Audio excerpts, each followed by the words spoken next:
मनोज जी बहुत ही जीनियस हैं। मैं इनके मतलब बारे में ज़्यादा नहीं बताना चाहूँगा।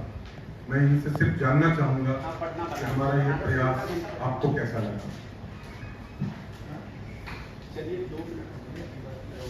देखिए, सिनेमा एक ऐसा उद्योग है जिससे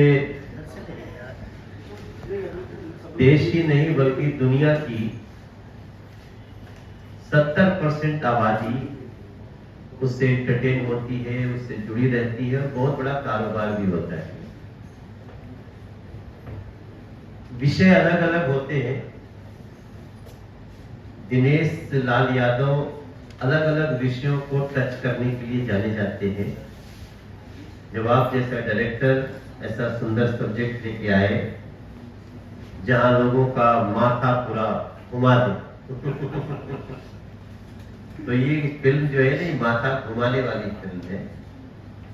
निश्चित रूप से अभी भी हम लोग देखते हैं कि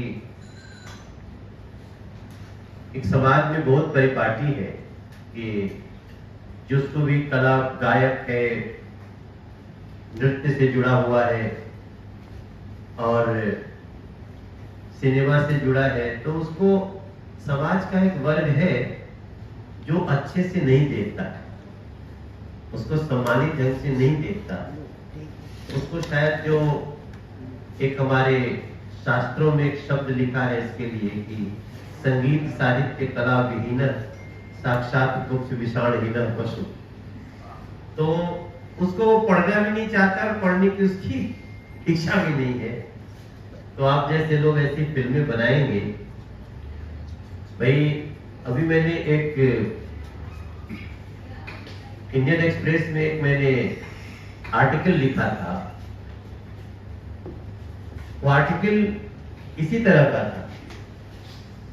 जब मैं गया था इनके दिनेश लाल यादव के प्रचार के लिए, तो बड़े बड़े नेता वो लोग इनके लिए यही बोलते थे, और जब मैं चुनाव लड़ा था तो मेरे लिए यही बोला गया था। रवि भी चुनाव लड़े तो उनके लिए यही बोला गया कि अच्छा अभी नचनिया बजनिया लोग आएगी संसद में और विधानसभा में।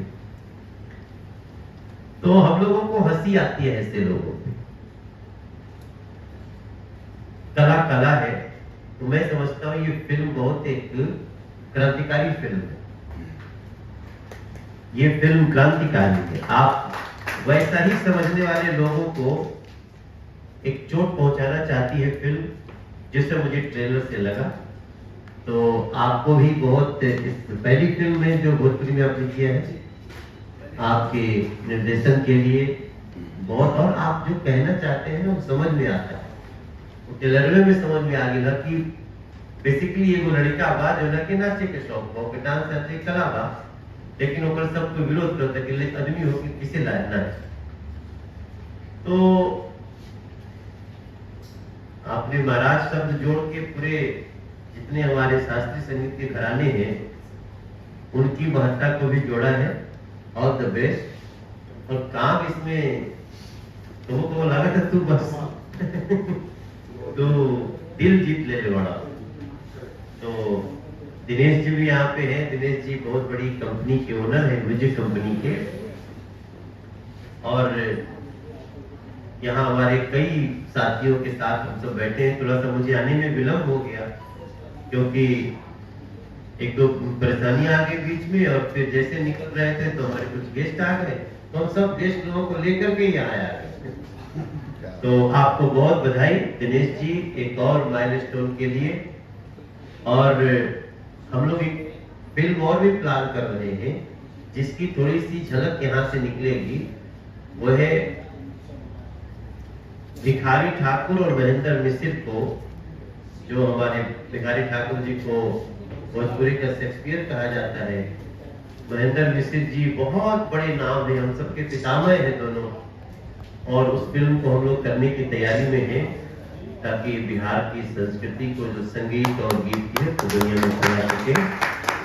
आज इसका ट्रेलर लॉन्च हुआ है, जल्दी फिल्म दिखाइए। अब तो बहुत प्रयास बढ़ गए कि जल्दी दिखे। तो हमें कला जगत को भी समर्थन करना है, हम तो उनके प्रतिनिधि हैं। हम संसद में आए हैं तो इस देश के जो हमारी आर्टिस्ट फ्रेटर्निटी है, हमें उनके दुख दर्द परेशानी उसको समझना है और हम लोग समझते रहेंगे। और निश्चित रूप से हम लोग संसद में भी हैं तो रियल जो सहायता हो सकती है वो हम लोग कराएंगे। हम सांसद बनने के बाद भोजपुरी फिल्म फेस्टिवल कराना शुरू किए सरकार से। पहले भोजपुरी फिल्म फेस्टिवल नहीं होता था, जो भोजपुरी तो 8वीं अनुसूची में ही नहीं है। और इस साल फिर से वो भोजपुरी फिल्म फेस्टिवल होने जा रहा है। मुझे लगता है इन फिल्मों को उसमें दिखाने का भी व्यवस्था किया जाए ताकि लोगों को ये पता चल सके कि कला कला होती है, उसको गाली देने वाले लोग अपने मन से करा दें। थैंक यू, बहुत बहुत धन्यवाद। Thank you sir. Dinesh ji, तो मैं बहुत आभार व्यक्त करता हूँ अपने बड़े भैया का, क्योंकि मैं जब कलकत्ता में पढ़ाई कर रहा था और भोजपुरी सिनेमा मैं अपनी माँ पिताजी के साथ देखा था तो मुझे बड़ा लगाव था अपने भोजपुरी सिनेमा से। पर एक समय ऐसा आया था कि भोजपुरी सिनेमा बनना बंद हो। फिर ईश्वर ने मौका दिया हमारे बड़े भैया मनोज तिवारी जी को कि इन्होंने फिर से जीवन प्रदान किया भोजपुरी सिनेमा को। और इनके आने के बाद फिर से ससुरा बड़ा पैसा वाला, आप सब जानते हैं, वहां से एक बार फिर से भोजपुरी सिनेमा को एक नया जीवन मिला और फिल्में बननी शुरू हुई। लेकिन फिर बीच में बहुत सारी साजिश हुई भोजपुरी सिनेमा के खिलाफ और 10-10, 20-20 करोड़ रुपए लेके लोग वहां बैठे हैं जो ऐसे गानों को प्रमोट करते हैं जो लोग दुनिया ये समझे कि यही भोजपुरी सिनेमा है, जबकि भोजपुरी सिनेमा वो नहीं है। वो जो एल्बम को प्रमोट करके बैठे हैं वो सिर्फ बदनाम करना चाहते हैं भोजपुरी सिनेमा को।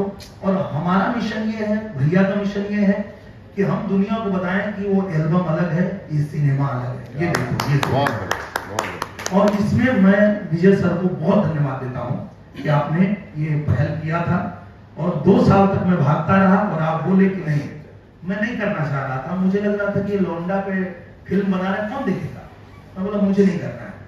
फिर जब ये 2 साल तक पीछे पड़े रहे, उन्होंने कहा आप नहीं करोगे फिल्म बंद कर दूंगा, मैं नहीं बनाऊंगा, आप ही को करना पड़ेगा।